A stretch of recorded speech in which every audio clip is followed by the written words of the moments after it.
नमस्कार दोस्तों, आपका स्वागत है।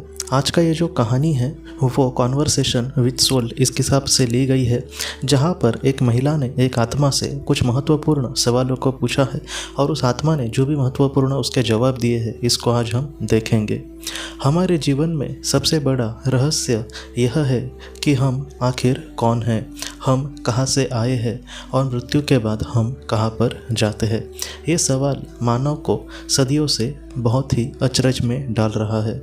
आज हम एक ऐसी कहानी को देखेंगे जिससे हमें अपने जीवन के अर्थ को समझ में आएगा। उसके साथ साथ हमें इस सवाल का भी जवाब मिलने में बहुत मदद मिलेगी। यह कहानी एक महिला और एक आत्मा के संवाद की है। इस आत्मा ने अपने जीवन, मृत्यु और आत्मिक यात्रा के बारे में जो रहस्य उद्घाटन किया है वह हमारे लिए एक प्रेरणा और मार्गदर्शन बन सकता है। हम इस संवाद को समझें और आत्मा के संदेश को आत्मसात करने की कोशिश करें। सबसे पहले उस महिला ने आत्मा से ये पूछा कि तुमने कहाँ पे जन्म लिया था। उसने उत्तर दिया कि उसने भारत में जन्म लिया था और 2 जनवरी 1948 का ये समय है जब वो ये कहता है कि मैं बीमार हो गया था और तब मेरी मृत्यु हो गई थी। मतलब उसने जन्म उसके पहले लिया था, लेकिन 1948 को वो इस दुनिया से चला गया था। वो ये कहता है कि मृत्यु के बाद आत्मा ने महसूस किया कि उसका जीवन अधूरा रह गया है। आत्मा ने बताया कि उसका जीवन उद्देश्य दया का सीखना था, लेकिन वह उसे अच्छे से पूरा नहीं कर सकी क्योंकि उसने अपने जीवन में गरीबों को सताया था। यह बात हमें याद दिलाती है कि जीवन का हर पल बहुत ही महत्वपूर्ण है और हमें अपने कर्मों के प्रति सचेत रहना होगा। जब आत्मा ने अपनी देह त्यागी तो उसको एक सुरंग देखी। सुरंग के अंत में एक प्रकाश दिखाई दिया। यह प्रकाश उसे आत्मिक लोक कर लेकर गया। वह उसका स्वागत करने के लिए वहाँ पर दूत आए। आत्मा को सबसे पहले ऐसे कमरे में लेकर जाया गया जहाँ पर मार्गदर्शक आत्माएं उसका इंतज़ार कर रही थी। मार्गदर्शकों ने उसकी जीवन यात्रा की समीक्षा करी और उन्होंने आत्मा से कहा कि तुमने अपना जीवन अच्छे से नहीं जिया है। यह आत्मा के लिए आत्मविश्लेषण का क्षण था जब उसे यह बातें कही गई। उसने अपनी गलती का स्वीकार किया और उसने यह भी कहा कि मैं जब जीवन जी रहा था तब मेरे मन में बहुत ही ज़्यादा अहंकार था। जब महिला ने उस आत्मा से पूछा कि उसे गरीबों को सताने के लिए क्या कोई आत्मलोक में दंड मिला, तब उसने ये कहा कि परिस्थितियाँ यहाँ पर बदल जाती है। मुझे कुछ समय के लिए अकेला रखा गया था और अगले जन्म का जो विकल्प है वो भी उसे जल्दी नहीं दिया गया था। यह आत्मा के लिए एक सीख थी कि हमारे कर्म अगले जीवन को प्रभावित करते हैं। जो लोग दूसरे को जीवन में कष्ट देते हैं वो आत्मिक स्तर पर उन्हें ऐसे लोगों को बहुत ही ज़्यादा कठिनाइयों का भी सामना करना पड़ता है। आत्मा ने यह बताया कि मृत्यु के बाद वह चौथे स्तर में थी। उसने यह भी बताया कि उसके चारों ओर का वातावरण शांतिपूर्ण है, लेकिन वहाँ पर कोई संगीत नहीं है।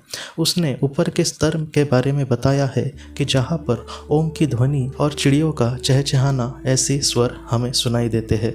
आत्मा की साथी आत्माएं उससे उच्च के स्तर पर थी। मतलब वो जो आत्मा थी, उसके जो समुदाय की आत्माएं थी, वो उसके ऊपर पहुंच गई थी। उन्हें देखकर उसे दुख लग रहा था क्योंकि वो पीछे रह गया था, क्योंकि उसने अपने जीवन को अच्छे से नहीं जिया था। यह आत्मा के लिए और एक सीख थी कि हमारे कर्म न केवल हमें बल्कि हमारे आत्मीय संबंधों को भी प्रभावित करते हैं। अगर कोई बुरे कर्म करेगा तो हो सकता है कि उसके करीबी लोगों से वो आत्मलोक में दूर चला जाए। आत्मा ने यह बताया कि वह अपने जन्म के लिए तैयार हो रही है। उसे ध्यान लगाने की सलाह दी गई थी, लेकिन मोह और भटकावे के कारण वह यह काम अच्छे से नहीं कर पा रही थी। उसने यह बताया कि एक मार्गदर्शक आत्मा उसकी इस बारे में मदद कर रही है। आत्मा ने यह भी कहा कि उसका अगला जन्म जल्द ही होने वाला है, लेकिन उसका अगला जीवन किस तरीके से होगा और उसके जीवन में क्या क्या चीज़ें महत्वपूर्ण घटेंगी, इन सारी चीज़ों का जो निर्णय है वो उसकी मार्गदर्शक आत्मा लेंगी। महिला ने जब आत्मा से ये पूछा कि वह दुनिया को क्या संदेश देना चाहता है, तब उस आत्मा ने उत्तर दिया कि हमें एक कर्मयोगी की तरह जीने की कोशिश करनी होगी। ये जो बात है हम सब के लिए बहुत ही ज़्यादा महत्वपूर्ण है। कर्मयोगी का अर्थ है कि अपने जीवन के हर कार्य को हम पूरे तरीके से निष्ठा और दया और प्रेम से करें।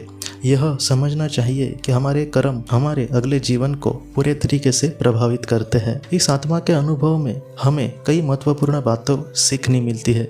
सबसे पहले जीवन का उद्देश्य। हर आत्मा का एक उद्देश्य होता है। हमें अपने जीवन में यह पता लगाना चाहिए कि हमारे जीवन का आखिर उद्देश्य क्या है और उसे पूरा करने का प्रयास करना चाहिए। दूसरा है कर्म का प्रभाव। हमारे अच्छे और बुरे कर्म हमें इस जीवन में ही नहीं बल्कि हमारी आत्मा की यात्रा को भी बहुत हद तक प्रभावित करते हैं। तीसरा है आत्मा का विकास। मृत्यु अंत नहीं है, यह आत्मा की यात्रा का एक चरण है। हमें अपने आत्मा के विकास के लिए हर जीवन में प्रयास करना होगा। चौथा है अहंकार से बचना। अहंकार आत्मा के विकास में सबसे बड़ी बाधा है।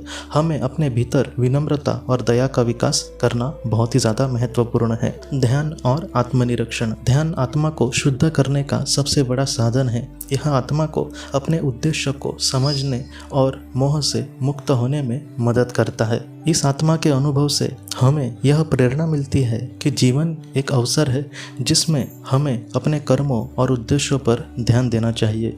यह समझना महत्वपूर्ण है कि मृत्यु एक द्वार है जो आत्मा को एक नए जीवन की ओर लेकर जाता है। अगर हम अपने जीवन में प्रेम, दया और विनम्रता को अपनाएंगे तो हमारी आत्मा इस यात्रा में उच्च स्तर तक पहुंच सकेगी। यह यात्रा हमें सिखाती है कि जीवन का वास्तविक उद्देश्य केवल भौतिक सुख नहीं है बल्कि आत्मा का विकास है। प्रिय श्रोताओं, आत्मा का यह अनुभव हमें अपने जीवन को बेहतर बनाने और अपने कर्मों के प्रति सचेत रहने की प्रेरणा देता है। यह हमें यह सिखाता है कि हर जीवन एक मूल्यवान अवसर है जिसमें हमें अपने उद्देश्यों को पूरा करना और आत्मा की शुद्धि के लिए प्रयास करना चाहिए। आइए हम सब आत्मा के इस संदेश को अपनाएं और एक कर्मयोगी की तरह जीवन जीने की कोशिश करें। हमारा हर एक कार्य प्रेम, दया और सत्य से प्रेरित हो ताकि न केवल इस जीवन में बल्कि आत्मा की अनंत यात्रा में भी हम शांति और संतोष का अनुभव कर सके। तो दोस्तों, ऐसे ही वीडियोस देखने के लिए आप हमारे चैनल के साथ ज़रूर जुड़े रहना। हम अपने अगले वीडियो में मिलते हैं। आप अपने परिवार का ख्याल रखना। आपका बहुत बहुत धन्यवाद। अगर आपने किसी अपने को खोया है और अगर आप किसी जेन्युइन भरोसेमंद थेरेपिस्ट की तलाश कर रहे जो आपके अपनों के संदेश आपको दे सके तो आप इस नंबर पर व्हाट्सएप मैसेज कर सकते हैं। हम जितना हो सके आपको किसी अच्छे थेरेपिस्ट के बारे में बताने की कोशिश करेंगे जो आपको बहुत ही अच्छे से संदेश दे और आप अपने जीवन में आगे बढ़ पाए। आपका बहुत बहुत धन्यवाद।